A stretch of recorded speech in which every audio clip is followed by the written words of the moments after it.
हम मॉनसून की, क्योंकि मॉनसून का सेकंड फेज चल रहा है और राजस्थान में अभी भी मेहरबानी जारी है। जी हां, मॉनसून जमकर बरस रहे हैं, इंद्रदेव की मेहरबानी, और पूरी राजस्थान में आज बारिश का रेड अलर्ट भी है।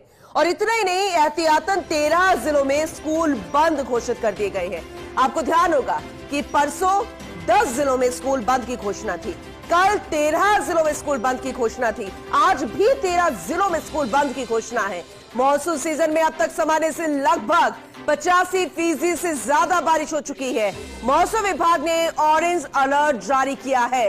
जयपुर ग्रामीण, जयपुर शहर, टोंक, भीलवाड़ा, चित्तौड़गढ़ जिले में ऑरेंज अलर्ट जारी किया गया है, क्योंकि अमूमन लोग जानना चाहते हैं कि अलर्ट तो जारी हो जाता है, लेकिन कौन से ऐसे जिले हैं जहां पर रेड अलर्ट, ऑरेंज अलर्ट और येलो अलर्ट। इसी से समझा जा सकता है कि अति भारी वर्षा कहां पर होगी, भारी वर्षा कहां होगी, मध्यम जो होती है बारिश, रिमझिम बारिश जो होती है वो कहां पर होगी।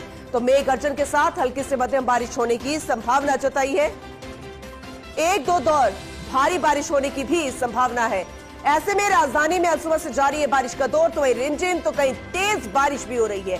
बात 12 जिले की करें तो दर्जन भर स्थान पर बाढ़ जैसे हालात, पार्वती, परवन, काली सिंध और अंधेरी नदी उफान पर है।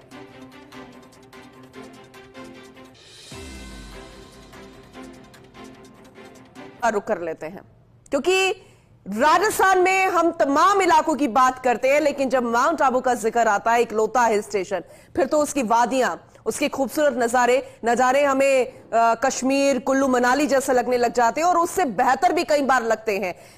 कमलेश प्रजापत लगातार हमें तस्वीरें दिखाते हैं वहां की, एक बार फिर से उनका रुख करेंगे।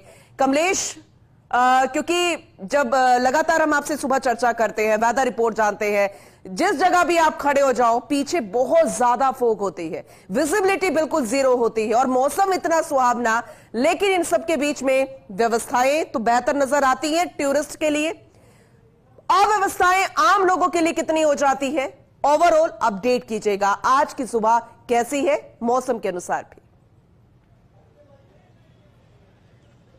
देखिए पूनम, शुरुआत माउंट आबू के हिल स्टेशन से किए जाए तो जो खूबसूरत वादियां हैं वो दिखाना चाहूंगा। देखिए, आपने जैसे जिक्र किया था कि कुल्लू और मनाली भी जो माउंट आबू की खूबसूरती है उससे पीछे है, तो आप देखिए जो ये माउंट आबू की ऐतिहासिक नक्की झील है और इसके किनारे पर जो अरावली की पहाड़ियां विजुअल्स में दिख रही हैं उसकी सुंदरता यहाँ पर नजर आ रही है। और दूसरी तरफ जो बादल है धीरे धीरे जो इस झील को अपने आगोश में लेते हुए नजर आ रहे हैं, तो ये जो खूबसूरत नजारे हैं वो अमूमन इस सावन के महीने में माउंट आबू में यहाँ पर देखने को मिलते हैं और इसी को निहारने के लिए पर्यटक माउंट आबू में आते हैं। तो ऐसा माना जाता है कि मानसून के अंदर जो ये बारिश है वो वरदान साबित होती है। और जो ये अरावली की जो पहाड़ियां हैं, अभी चंद सेकंड पहले आपको जो पहाड़ी दिख रही थी वो अब पहाड़ी धीरे धीरे गायब होती हुई नजर आ रही है और जो बादल है अपनी ओर बढ़ते हुए नजर आ रहे हैं। तो ऐसे में कुछ देर में ये जो झील है, हम यहाँ से जो विजिबिलिटी है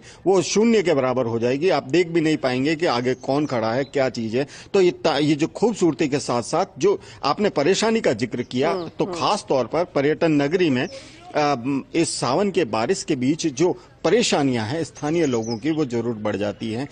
जो सड़क पर चलने वाले लोग हैं उनके लिए विजिबिलिटी की प्रॉब्लम सबसे ज्यादा होती है और खास तौर पर रात के समय में लाइटें बंद करके चलना पड़ता है। ये रहता है क्योंकि सामने जब बादल होते हैं तो उसमें जो लाइट का जो रिफ्लेक्शन है उसकी वजह से आगे कुछ नहीं दिख पाता। तो ऐसे में अंदाजे से माउंट आबू में गाड़ी परिवहन करना पड़ता है। तो परेशानियां तो बहुत सारी हैं, लेकिन मानसून के बीच जो माउंट आबू की खूबसूरती है उसको निहारने के लिए सैलानियों का भी यहाँ पर आने का बारिश वहां पर हो रही है। वेदर रिपोर्ट क्या कहती है आने वाले समय को लेकर?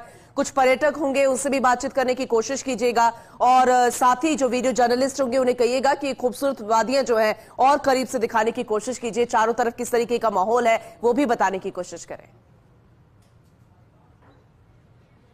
देखिए पूनम, खूबसूरत वादियों के मेरे सहयोगी कैमरामैन छगन राणा वो तस्वीरें जरूर दिखाएंगे। इस वक्त देखिए जो नक्की झील की जो खूबसूरती है अपने आप में यहाँ पर निखर कर आ रही है। जो कुछ देर पहले ये जो बोट यहाँ पर नक्की झील के अंदर खड़ी है नौकायन के लिए, तो ये बोट भी अभी कुछ देर बाद फिर नहीं दिखेगी। और वेदर रिपोर्ट की खास तौर पर बात की जाए तो वेदर रिपोर्ट में फिलहाल जहाँ कह सकते हैं कि जयपुर संभाग और कोटा संभाग पर इंद्रदेव मेहरबान है और वहाँ जल प्रलय के जो हालात हैं वो यहाँ वहां पर देखने को, उससे उलट जो माउंट आबू की बात की जाए या सिरोही जिले के तमाम इलाकों की बात की जाए तो वहां के जो 80% बांध है फिलहाल खाली है। देखिए यहाँ पर कुछ सैलानी भी है जो माउंट आबू की इस खूबसूरती के बीच निहारने के लिए जो गर्म चाय है उसका सेवन कर रहे हैं। मैडम कहाँ से आए आप? बड़ौदा से। कैसा वेदर है यहाँ पर? बहुत अच्छा है, बहुत प्लेजेंट है। सुबह सोचा था कि ऐसा मिलेगा? एक्चुअली हम कल ही आए थे तो हम लोग एक्सपेक्ट करके ही आए थे कि हम लोग को एक अच्छा वेदर मिलेगा यहाँ पे। मैडम आप बताइए, सुबह चाय पी रहे हैं आप, कैसा महसूस हो रहा है? बहुत अच्छा, फैंटास्टिक, बहुत अच्छा है। माउंट आबू हर सीजन में अलग है, तो ये भी एक बारिश में जब क्लाउड्स हों चारों तरफ और पूरा नक्की झील आधी तो दिख नहीं रही है, ऐसा क्लाइमेट है, तब आना एक अलग ही एक्सपीरियंस है। देखिए जो पर्यटकों के चेहरे की मुस्कान अपने आप में बता रही है कि माउंट आबू की जो बिल्कुल। और कमलेश, इन्होंने जो कहा कि हर सीजन में माउंट आबू अलग नजर आता है, इसकी वादियां अलग नजर आती है और एक अलग ही सुकून महसूस होता है। हम तो राजस्थान के लिए ऐसा कहेंगे कि राजस्थान हर सीजन में अलग नजर आता है। कमलेश आप बने रहिएगा, लगातार हम तस्वीरें दिखा रहे हैं, जानकारी दे रहे हैं। एक बार फिर से